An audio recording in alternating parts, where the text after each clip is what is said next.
पिछली वीडियो में हमने बात करी थी कि हिस्ट्री क्या होती है, राइट। ये हिस्ट्री, इतिहास, ये होता क्या है, ये इसकी शुरुआत कहाँ से होती है। और हमने देखा था कि history starts at the beginning of earth, जहाँ से पृथ्वी की शुरुआत हुई है, right from 4.54 billion years ago से लेकर हमने वहाँ से उस पूरे टाइमलाइन को ट्रेस किया था।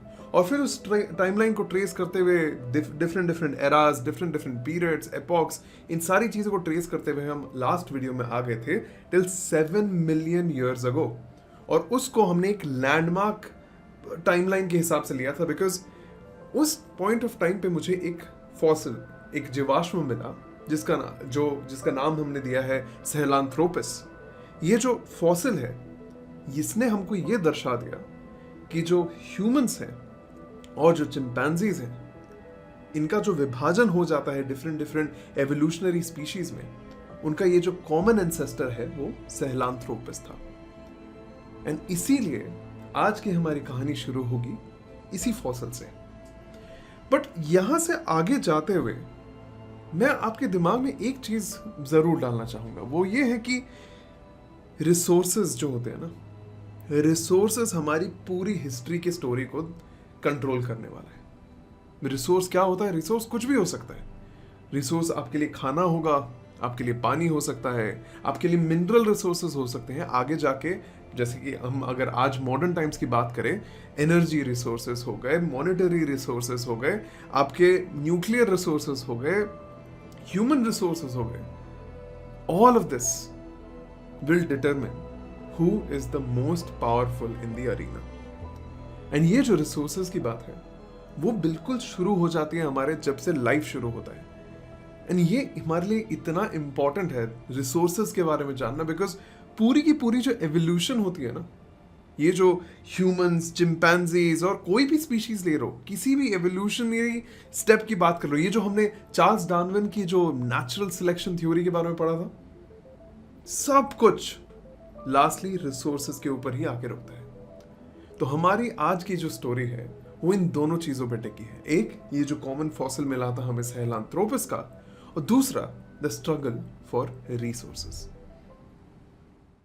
आजादी का मतलब है स्वतंत्रता, अपने आप को आजाद रखना, किसी के अधीन नहीं रखना। The scheduled cast's leader, Dr. B.R. Ambedkar. Gandhi, Dr. King, dramatized and defined the technique of non-violence, yet he also said that the only alternative to fear is violence. Industry honors India's Prime Minister Nehru. The talks between Indian leaders and members of the Cabinet Mission Lawrence go into conference with the representatives of princely India. You must plead guilty or not guilty. I'm an Indian and India means everything to me. I'm a part and parcel of India. India is a part of my life.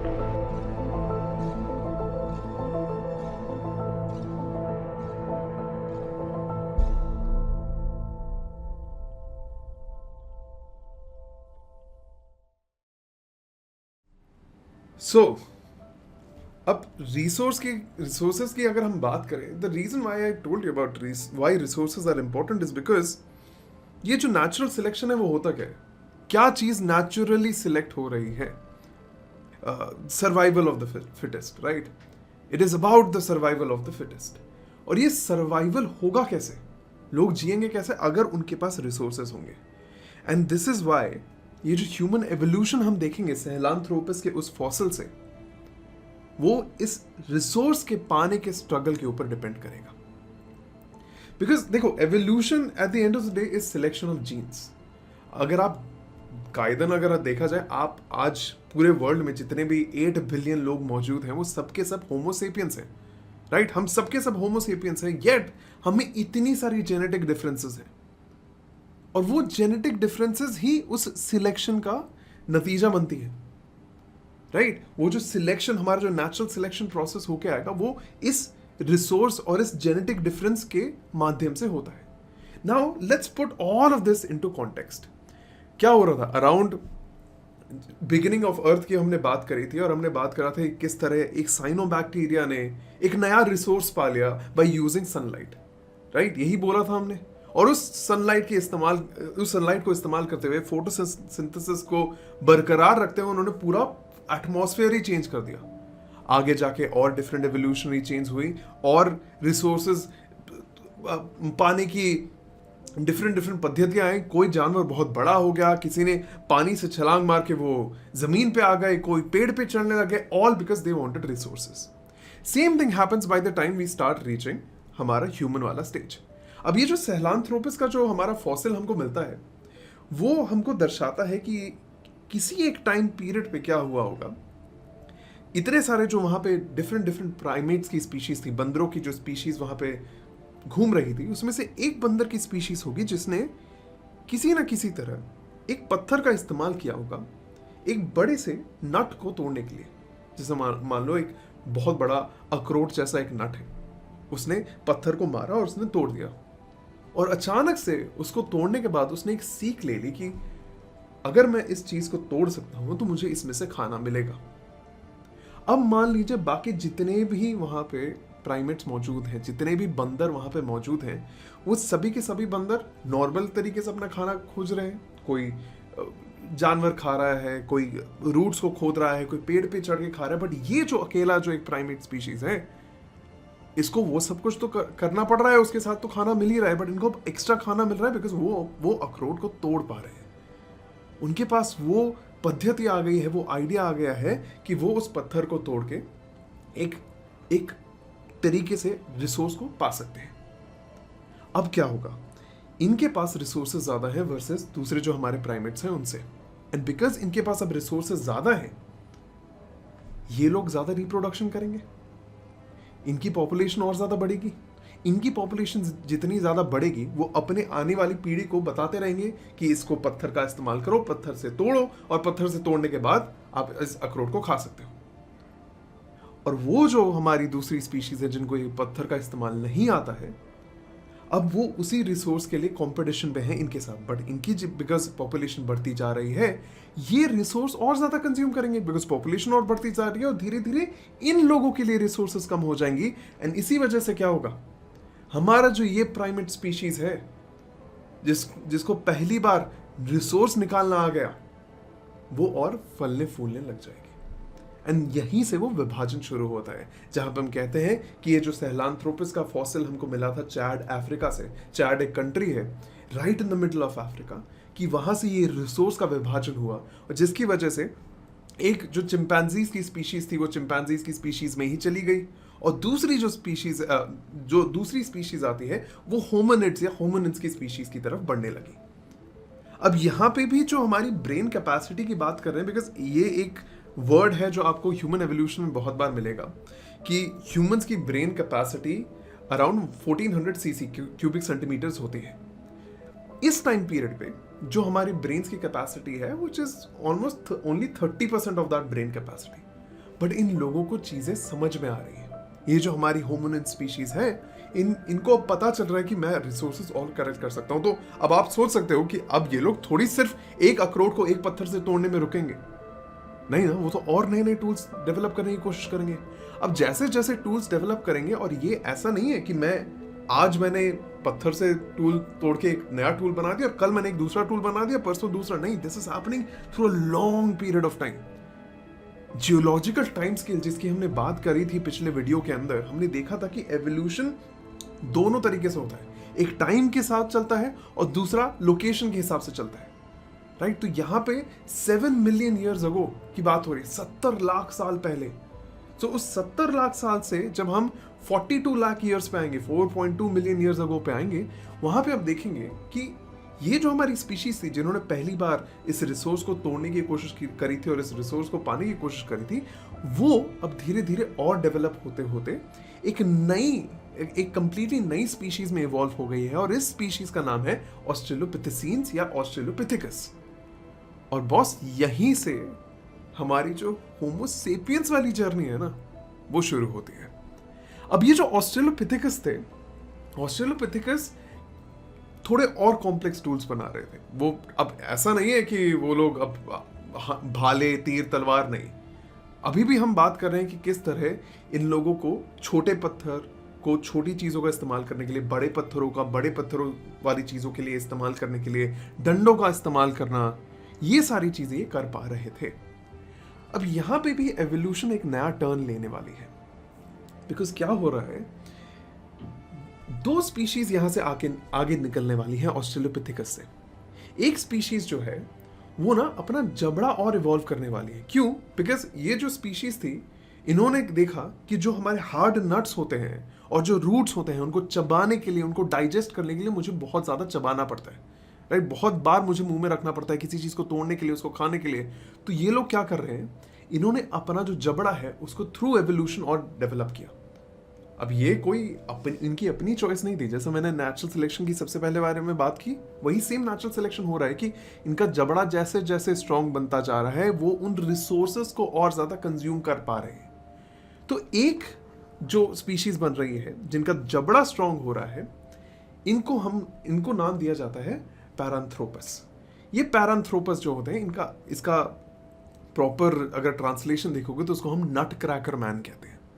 Nut cracker man जो है, पैरांथ्रोपस जो है, वो अपना जबड़ा develop कर रहे हैं टू ईट मोर नट्स। उसी तरह एक और ब्रांचिंग होती है ऑस्ट्रेलोपिथेकस से, जहां से हमको मिलता है होमो हेबिलस, या पहला होमो स्पीशीज मिलता है मुझे। और ये लोग क्या कर रहे हैं, ये अपना जबड़ा नहीं डेवलप कर रहे, they are developing their brains.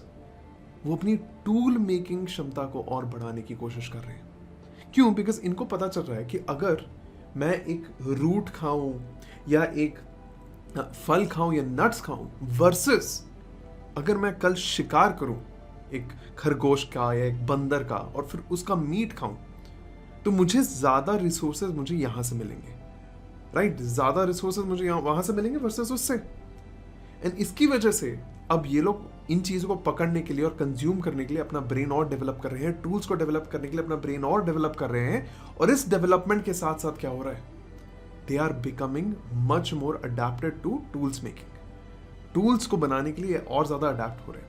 अब अभी तक हमारी ये जो स्पीशीज होती थी 7 मिलियन ईयर्स अगो से, जो हम स्टार्ट करते हुए अभी जो हम 2 मिलियन ईयर्स अगो के टाइमलाइन पे आ रहे हैं, इन स्पीशीज में इन्होंने धीरे धीरे सीधा चलना सीखना शुरू किया। क्योंकि देखो, आए तो ये थे प्राइमेट्स के स्पीशीज में से ही, जो क्वाड्रपीडल होते हैं, चारों हाथों पे चलते हैं, बाइपीडल कम होते हैं, बट धीरे धीरे इन्होंने अपराइट होके, सीधा होके चलना शुरू किया। अब सीधा होके चलने की वजह से क्या हो गया, उनके जो हाथ थे वो फ्री होने लगे थे। टूल्स कहां से आए? इसी से तो आए ना। Everything in history is connected, everything in history is connected. Because आप अपना हाथों का इस्तेमाल चलने के लिए नहीं कर रहे थे, अब आपके हाथ फ्री थे किसी चीज को पकड़ने के लिए या टूल्स बनाने के लिए। तो अब यहां से जो मेरे दो स्पीशीज है, पैरांथ्रोपस की और होमो की, तो इनिशियल होमो स्पीशीज थी, ये बढ़ने लगती हैं। और इस मैप के अंदर अगर आप देखोगे, ये दोनों एक दूसरे के साथ कंपीट करने लगे हैं। बिकॉज पहले the area was this, but अब धीरे धीरे जैसे पॉपुलेशन बढ़ने लगी है और पॉपुलेशन बढ़ने की वजह से इधर होमो हेबिलस डेवलप हो रहा है, उधर पैरांथ्रोपस डेवलप हो रहा है। अब क्या होगा, जो मेरे शिकारी हैं उनका पॉपुलेशन बढ़ेगा, राइट? उनका पॉपुलेशन और बढ़ेगा। अब जैसे जैसे उनका पॉपुलेशन बढ़ता जाएगा, ये पैरांथ्रोपस जो सिर्फ नट्स और रूट्स को खा के जी रहे थे, वो कहां कंपीट कर पाएंगे इनसे? और यहां पे भी कंपीट, बात ये नहीं हो रही कि ये दोनों एक दूसरे के साथ वॉर पे जा रहे हैं, नहीं, they are competing again in terms of resources. अगर एक छोटे से पार्क में कुछ जानवर हैं और कुछ रूट्स और फ्रूट्स वगैरह हैं, तो उसमें क्या होगा, जो मेरे होमो हेबिलस हैं वो जानवर का भी शिकार करेंगे और वो ये रूट्स, प्लांट्स, ये सब कुछ खाएंगे और इनका पॉपुलेशन बढ़ना इजी हो जाएगा। जबकि उनके पास इन जानवरों को शिकार करने की इतनी अच्छी पद्धतियां नहीं है, जिसकी वजह से क्या होगा, उनका खाना सिर्फ उस रूट्स के ऊपर डिपेंडेंट हो जाएगा जिसको ऑलरेडी हमारे होमो हेबिलस लोग खा रहे हैं। तो धीरे धीरे धीरे धीरे ये लोग आउट कंपीट करते करते इन पैरांथ्रोपस की जो स्पीशीज है उसको एक्सटिंक्ट कर देंगे। फोर्स्ड एक्सटिंक्शन हो जाएगा यहाँ पे पैरांथ्रोपस का। एंड यहां से अब ये जो होमो हेबिलस है वो और थोड़ा डेवलप होगा। डेवलप होने के बाद they will become what we know as the Homo erectus species. Erectus मतलब erect, straight. और Homo erectus were that species जो एक्चुअली में पूरी तरह सीधा चलते थे और इनकी जो ब्रेन कैपेसिटी थी अब वो करीबन 70 to 80% हमारी ह्यूमंस के आसपास आ चुकी है, मॉडर्न डे ह्यूमंस के आसपास। इस ब्रेन कैपेसिटी की बात इसलिए करी जाती है क्योंकि जब हम हिस्ट्री में देखते हैं ह्यूमन एवोल्यूशन को, हम देखने की कोशिश करते हैं कि किस पॉइंट ऑफ टाइम पे अगर हम एक ह्यूमन बेबी को ले आए और उसको आज के डे में बड़ा करें, तो हम किस हद तक उस ह्यूमन बेबी को अलग से नहीं बता पाएंगे कि नहीं नहीं ये तो किसी और जमाने का बच्चा है या ऐसा है.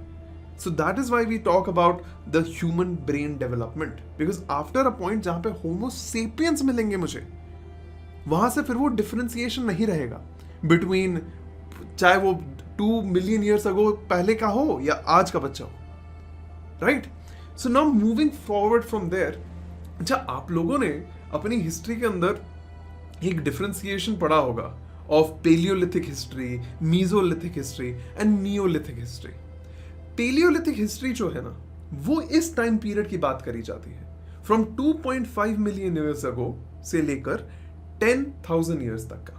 इतना बड़ा जो टाइम पीरियड है, इसको सब उस पूरे टाइम पीरियड को हम पेलियोलिथिक हिस्ट्री कहते हैं, right. The reason why we call it paleolithic और old stone age is because इतने बड़े टाइम पीरियड में ह्यूमंस, एकदम स्टार्टिंग के ह्यूमंस जिनको सिर्फ पत्थर इस्तेमाल करना आता था, उससे लेकर वो धीरे धीरे अपनी ब्रेन कैपेसिटी इवॉल्व करते हुए कॉम्प्लेक्स टूल की तरफ जा रहे थे. और जब पहली बार कॉम्प्लेक्स टूल्स हमको मिलेंगे, तब जाके हमारी मीजोलिथिक हिस्ट्री शुरू हो जाएगी. तो अभी हम पेलियोलिथिक पीरियड, टाइम पीरियड पे चल रहे हैं. अब ये जो होमो इरेक्टस है, ये थे कहां? अफ्रीका में. अब धीरे धीरे जब इनका पॉपुलेशन बढ़ने लगा है, ये लोग क्या कर रहे हैं, ये और मूव कर रहे हैं, एक्सपैंड कर रहे हैं. अब यहाँ पे बात ये है कि देखो, उस टाइम पीरियड पे तो कंट्रीज और बॉर्डर्स एग्जिस्ट नहीं करते थे. Everything was just land. सब कुछ सिर्फ एक सपाट जमीन था. तो ये लोग चलते चले गए, और जैसे जैसे टाइम बीतता गया, जैसे जैसे इनकी पॉपुलेशन बढ़ती गई, ये और डिफरेंट डिफरेंट एरियाज को एक्सप्लोर करने लगे. एंड बिकॉज ये और एरियाज को एक्सप्लोर करने लगते हैं, ये लोग पूरे अफ्रीका में फैलने लगते हैं. एंड यहाँ पे रिसोर्सेज का एक और अमेजिंग यूज हमको मिलता है, विच इज जब आपके पास अबंडेंट रिसोर्सेज होते हैं ना, जब आपके पास खाने की कोई दिक्कतें नहीं होंगी, तब आपके पास फ्री टाइम होगा हाथ में. आप ऐसा नहीं है कि बार बार सर्वाइवल के लिए आप हंटिंग ही कर रहे हो, जब तक खाना नहीं मिलेगा जी नहीं पाएंगे. नहीं, अब आपके पास टूल्स बनाने की क्षमता आ चुकी है. आप रूट्स निकालते हो, फ्रूट्स खाते हो, आप एक प्रॉपर कार्निवोर हो, ओमनीवोर हो इनफैक्ट, जहाँ पे आप प्लांट बेस्ड डाइट भी कर रहे हो और मीट बेस्ड डाइट भी कर रहे हो. और बाय दिस टाइम जब हम होमो इरेक्टस की बात करते हैं, इनका बहुत बढ़िया बैलेंस होता था between plant based and animal based diet.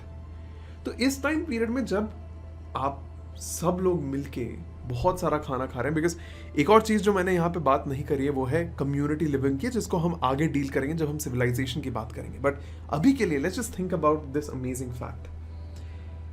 आपको पूरा टाइम रिसोर्स गैदरिंग में देने की जरूरत नहीं पड़ रही है, बिकॉज खाना अवेलेबल है. आपने शिकार किया, आपने खा लिया, अब आपके पास टाइम ही टाइम है.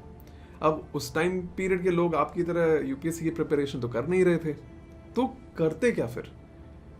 मकसद क्या था उनकी जिंदगी का उस टाइम पीरियड पे? उन्होंने खाना खाया, मतलब शिकार किया, खाना खाया, अब क्या? अब साथ के साथ तो शिकार करने नहीं निकलेंगे. सोचो, where am I going with this? इनके हाथ में फ्री टाइम है, and because you have free time, you start expressing yourself in creative ways. आपके अंदर क्रिएटिविटी जाग रही है, and this is the time period. इस टाइम पीरियड के आसपास, ये जो 2 मिलियन से 1.4 मिलियन ईयर्स अगो का टाइम पीरियड जैसे ही आ जाता है, होमो इरेक्टस का जब टाइम पीरियड आ जाता है, जब ये लोग कॉम्प्लेक्स टूल्स बना पा रहे हैं, हंटिंग वगैरह कर पा रहे हैं, एंड यहाँ पे भी कॉम्प्लेक्स टूल्स है, जस्ट स्टोन टूल्स, ठीक है, नॉर्मल स्टोन टूल्स की बात हो रही है, बट हंटिंग कर पा रहे हैं. अब इनके पास हाथ में फ्री टाइम है, और इस फ्री टाइम की वजह से क्या होगा? They will start doing cave paintings. वो केव पेंटिंग स्टार्ट करना शुरू करेंगे, वो आर्टिस्टिक एक्सप्रेशन देना शुरू करेंगे, वो अपने आप को कंप्लीटली एब्स्ट्रैक्ट वे में डेवलप करने की कोशिश करेंगे. इस चीज को दिमाग में रखिएगा, और यहां से फिर आगे बढ़ते हैं. और now when we move forward from 1.4 million years ago, हम देखते हैं कि ये जो होमो इरेक्टस थे, जो रिसोर्सेज की तलाश में अफ्रीका से निकल गए थे, वो अफ्रीका से निकलते हुए अब उस टाइम पीरियड में देखो, ये पूरा का पूरा लैंड मास कनेक्टेड है. The whole Africa, Asia and everything is connected. तो उस टाइम पीरियड में जब वो वहां से निकले और उन्होंने हमारा अरेबियन पेनिनसुला एंटर किया, सिनाई पेनिनसुला से होते हुए, उन्होंने एक नया क्लाइमेट पाया, राइट. एंड यहाँ पे जैसे ही वो आए, वो और रिसोर्सेज की तलाश में इधर उधर घूमते हुए चले गए। तो एक ब्रांच थी जो घूमते घूमते घूमते इंडिया के थ्रू होते हुए चली गई टुवर्ड्स इंडोनेशिया। उसी तरह एक ब्रांच है जो चली जाएगी टुवर्ड्स यूरोप, और एक ब्रांच है जो वहीं अफ्रीका में ही रह जाएगी। ऐसा तो नहीं था कि सभी के सब निकल गए अफ्रीका से, नहीं। वी जस्ट हैव माइग्रेशन, जो माइग्रेशन हर जगह हो रहा था। और इस माइग्रेशन की वजह से क्या होगा, अब ये जो हमारे ह्यूमंस की स्पीशीज है वो नए नए क्लाइमेट्स में नए नए रिसोर्सेज खोज निकालेंगे। अब यहां पे नेचुरल सिलेक्शन एक और मोड़ लेगा, और वो ये है कि क्लाइमेट हमारी एवोल्यूशन को अब ढालने लगेगा। अब आपको पता है यूरोपियन कंट्रीज जो है वो कहाँ है हमारी, they are above, they are near the Arctic Circle, above of Tropic of Cancer. अब वहां से जब ऊपर की तरफ जाएंगे ठंड और बढ़ेगी। आप यूरोपियन टेरेन को देखिए, वहां पे माउंटेन्स और ज्यादा है, तो वहां पे थोड़ा रॉकी टेरेन है, वहां पे जो क्लाइमेट है दैट्स अ कोल्ड क्लाइमेट। तो वहां पे अब जो ह्यूमंस डेवलप होंगे वो डेवलप होंगे इस क्लाइमेट में रहने के लिए।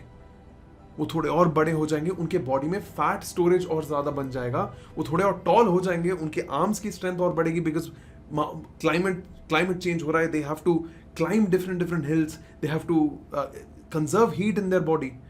और बिकॉज वो एक माउंटेनियस रीजन है, कोल्ड रीजन है, वहां पे इतना जल्दी उनके लिए खाना ढूंढना और रिसोर्सेज पाना ईजी नहीं होगा। तो इसलिए बॉडी में चर्बी जमना और ज्यादा स्टार्ट हो जाएगी, और इसीलिए यहाँ पे जो स्पीशीज धीरे धीरे डेवलप होगी वो हमारे जो होमो इरेक्टस चले थे निकल के, उससे थोड़ा डिफरेंट हो जाएगा। एंड इसीलिए बाय 8000 ईयर्स जब हम आने लगते हैं, वैसी ये जो टाइप की डेवलपमेंट है वो हर जगह होगी, हर जगह होगी। जो मान लीजिए हमारे इंडोनेशिया के आसपास वाला जो एरिया है, जो वहाँ पे बहुत सारे डिफरेंट आइलैंड ग्रुप्स हैं, वो उस टाइम पीरियड पे आइलैंड ग्रुप्स नहीं थे।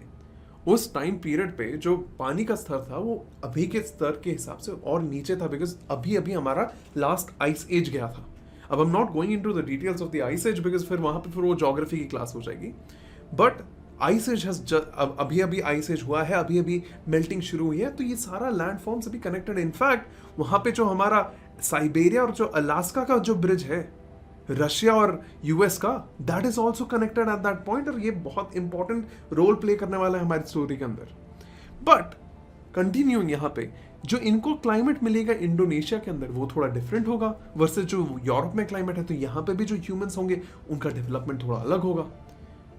तो इसी तरह और जो हमारे ह्यूमंस जो अफ्रीका में रुक गए थे वो भी अब और ज्यादा डेवलप होंगे। क्यों? बिकॉज अब वहां पे वो छोटे मोटे शिकार नहीं है, वो बड़े शिकार करने लगे हैं। वो अब ह्यूमंस के ग्रुप्स में शिकार करने लगे हैं, बिकॉज उनको पता चला है कि एक बड़े बफेलो या एक बड़े एलिफेंट को मारना 4-5 लोगों के लिए इजी होता है वर्सेस एक पर्सन के लिए। और अगर हमने मिलके उस बफेलो या उस एलिफेंट को मार दिया तो हम सारे लोग आराम से 2 दिन तक खाना खा सकते हैं, कोई दिक्कत नहीं होगी हमें। तो इसीलिए ये लोग और ज्यादा डेवलप कर रहे थे अपनी हंटिंग स्किल्स को। और करते करते क्या होता है, यहाँ पे 3 डिफरेंट स्पीशीज का एक विभाजन हो जाता है।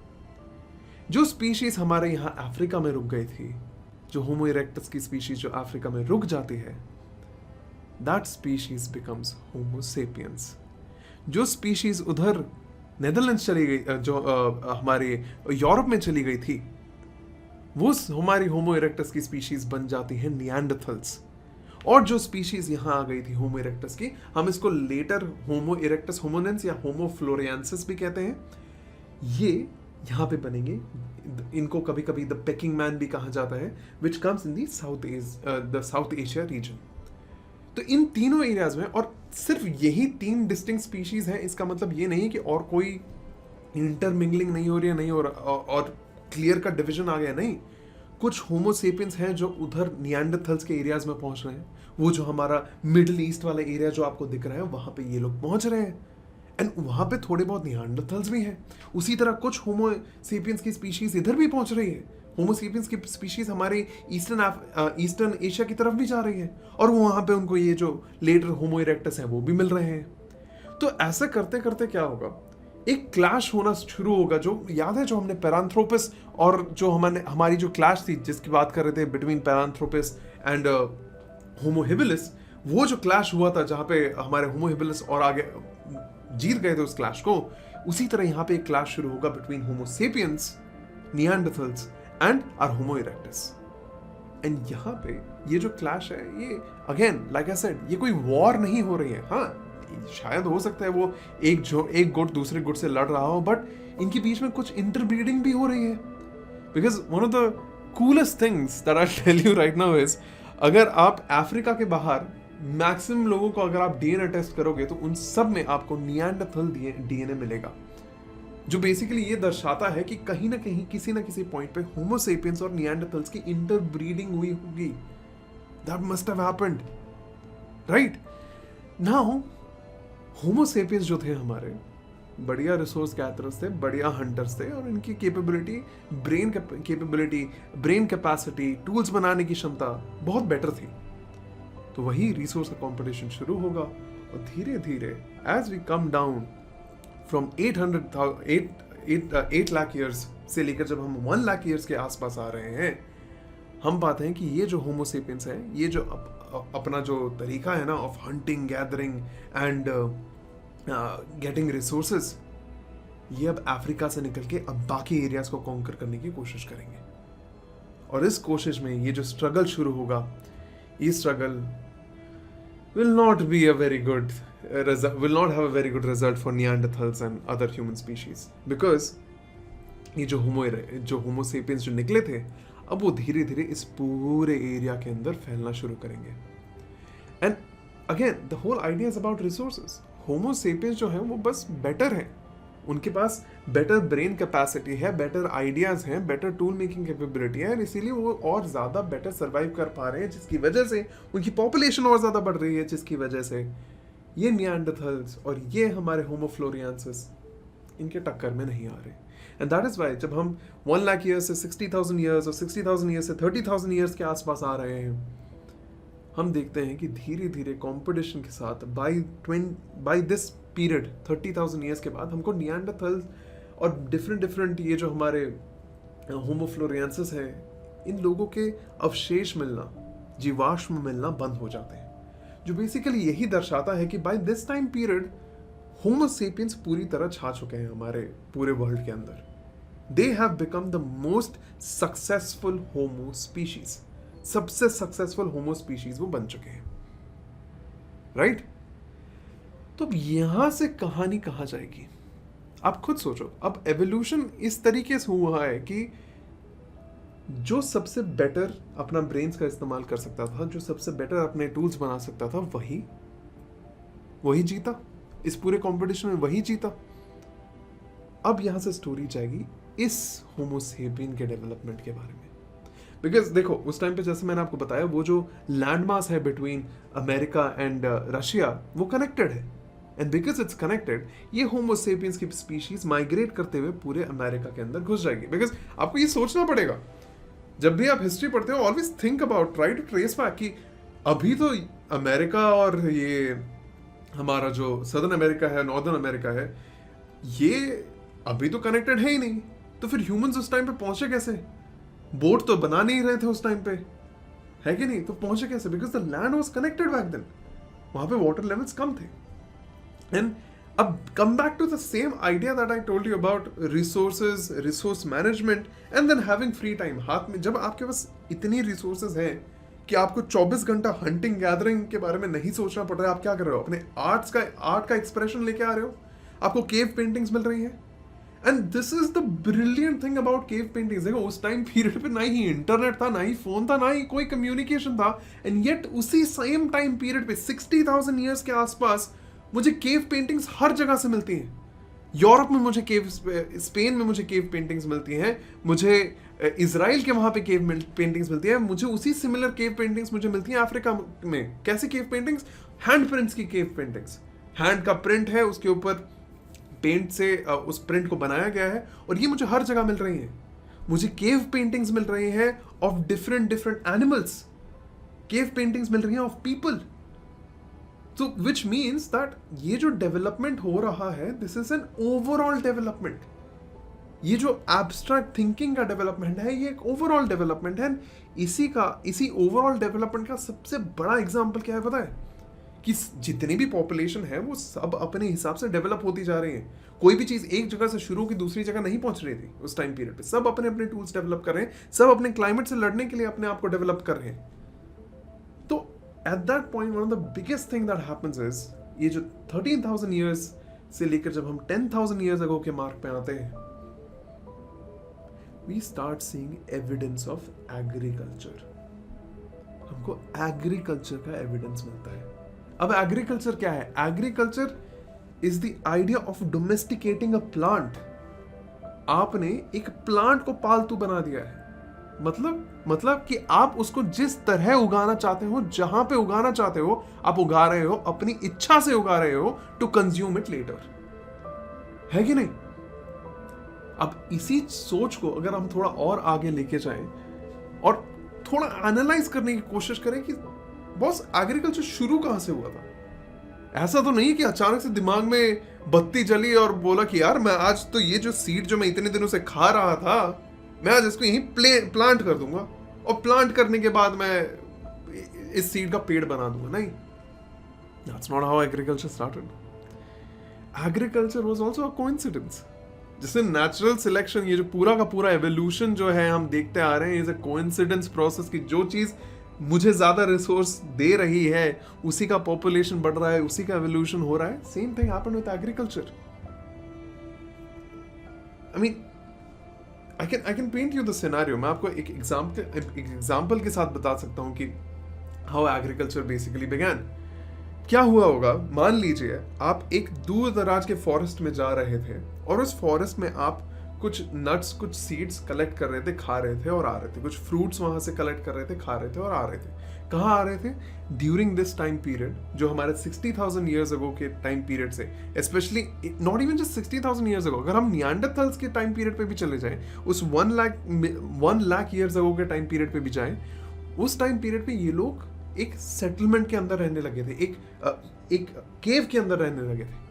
वो कहीं पे रुक जाते थे अपने लिए रिसोर्सेज इकट्ठा करने के लिए। इन्हीं केव के अंदर तो हमको ये पेंटिंग्स मिल रही थी ना, तभी तो सी इट्स ऑल कनेक्टेड।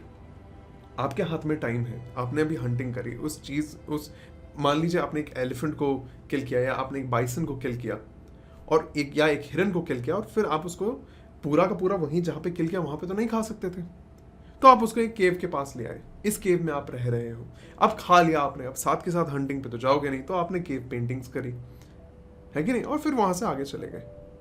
तो इसी तरह मान लीजिए अगर आपको एक एरिया में अच्छे से खाना वगैरह मिल रहा है और आप वहां पे सेटल्ड हो, तो आप एक केव में रह रहे हो, आप क्या करोगे? आप जाओगे उस फॉरेस्ट में से फ्रूट्स वगैरह खाओगे और वापस इस केव के अंदर आ जाओगे। अब इस पगडंडी का जो आप इस्तेमाल कर रहे हो, आप देखोगे कि धीरे धीरे जब मैं जाता हूँ आता हूँ, जिस फ्रूट्स के लिए जा रहा था आप जा रहे हो, आपके जो बच्चे हैं, आपका जो नेक्स्ट जनरेशन है वो जा रहा है, वो आ रहा है, तो उस पगडंडी में धीरे धीरे वही पेड़ उगने लगे। क्यों? बिकॉज आप जब आ रहे थे, जा रहे थे, आपके हाथ से कुछ सीड्स गिर जा रहे थे और वो सीड्स उसी रास्ते में गिरते गिरते उसने वही फ्रूट्स और वही सीड्स मुझे दे दिए, वही प्लांट मुझे दे दिया जो मुझे उस फॉरेस्ट में मिल रहा था। और इस चीज को नोटिस किया हमारे होमो सेपियंस ने, क्योंकि इनके पास ब्रेन्स हैं। इतनी इवोल्यूशन पॉइंट्स उन्होंने ब्रेन्स के अंदर ही तो डाली थी, है कि नहीं? इतना ज्यादा ब्रेन को ही तो डेवलप करा था, और इसीलिए दे नोटिस कि हो सकता है मैं इन प्लांट से अपने लिए और प्लांट्स बना सकता हूँ, इन सीड से, इन फ्रूट से मैं अपने लिए और ज्यादा सीड्स एंड फ्रूट्स क्रिएट कर सकता हूँ। इसीलिए agriculture just began. And the most fascinating thing about this is कि ये जो पगडंडी वाला रास्ता और देखना, ये किसी ना किसी तरह all over the world around this time period 10,000 साल के आसपास ये सब हो रहा था। ये डिफरेंट ह्यूमंस के ग्रुप जिनका एक दूसरे के साथ कोई कम्युनिकेशन नहीं है, उन सब ने एग्रीकल्चर को अडॉप्ट करना शुरू कर दिया। एंड एग्रीकल्चर जहां जहां बढ़ता रहा, वहां इन लोगों ने क्या करा? ये लोग सेटल हो गए वहां पे, वो रुक गए वहां पे। क्यों? बिकॉज ये जो आप अब एग्रीकल्चर, ये जो कल्टीवेशन करने वाले हो, उसका आपको ध्यान रखना था, आपको पानी देना था, आपको यहाँ पे जिससे कोई जानवर आके उसको ना खा जाए या कीड़े मकोड़े ना लग जाए उसके ऊपर, आपको वहाँ पे उसकी रखवाली करनी थी। फिर जब वो उगेगा उसको काटना था, और ये सब कुछ करने के लिए आप बार बार कहीं जाके हंटिंग करके फिर 1 महीने बाद वापस यहाँ पे आके नहीं कर सकते थे, तो आपको यहीं पे रुकना पड़ा। एंड इन अ वे कहा, इसीलिए बहुत बार यही जाता है कि हमने प्लांट्स को डोमेस्टिकेट नहीं किया था, प्लांट्स ने हमें डोमेस्टिकेट कर लिया था कि अगर तुमको ये चाहिए तो तुम हमको पानी दोगे, तुम हमको खाना दोगे, तुम हमारी रखवाली करोगे, तब जाके हम तुमको जो फसल चाहिए हम तुमको वो देंगे। एंड वहीं से ये स्टोरी शुरू हो जाती है। तो ये जो 10,000 ईयर्स अगो का मार्क है, ये कोई ऐसा डेफिनेट मार्क नहीं है कि 10,000 ईयर्स अगो अचानक से कल एग्रीकल्चर नहीं था, आज एग्रीकल्चर शुरू हो गया, नहीं।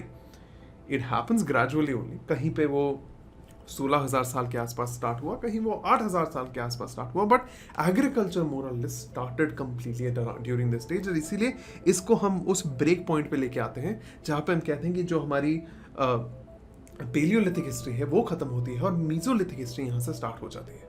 बिकॉज मीजोलिथिक हिस्ट्री का जो टाइम पीरियड है वो दर्शाता है कि यहाँ के जो ह्यूमंस हैं वो कॉम्प्लेक्स टूल्स भी इस्तेमाल कर रहे हैं और उनको प्लांट्स को उगाना आता है, right. They know how to rear plants. अब यहाँ पे डोमेस्टिकेशन ऑफ एनिमल्स की भी बात आएगी, यहाँ पे क्रिएशन ऑफ फायर की भी बात आएगी, और फिर आगे जाके बात आएगी सेटलमेंट्स की, जो स्टार्ट करेगी हमारी conversation about the Neolithic period, जो न्यू स्टोन एज है। एंड फिर वहां से हम चले जाएंगे टुवर्ड्स द चालकोलिथिक पीरियड। और ये जो पूरी स्टोरी है ना, घूम फिर के वहीं आ रही है वापस on resources. Now palaeolithic, mesolithic और न्यूलिथिक की जो बातें हैं वो तीनों की तीनों बातें यूजुअली टूल डिफरेंसेस पे होती हैं, ऑन रिसोर्स डिफरेंसेस पे होती हैं।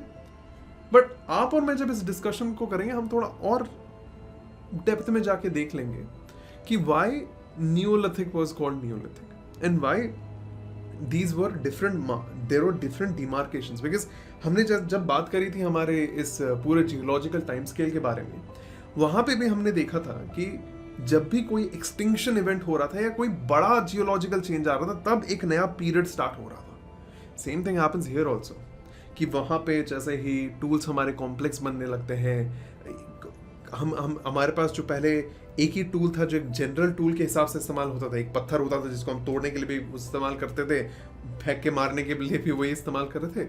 अब हमारे पास टूल्स थोड़े और स्पेशलाइज हो रहे हैं, टूल्स का नेचर स्पेशलाइज हो रहा है, वो माइक्रो टूल्स में बदलते जा रहे हैं। इन माइक्रो टूल्स में बदलने की वजह से क्या हो रहा है, अब हमारे पास डिफरेंट चीज़ों को करने की क्षमता आ रही है।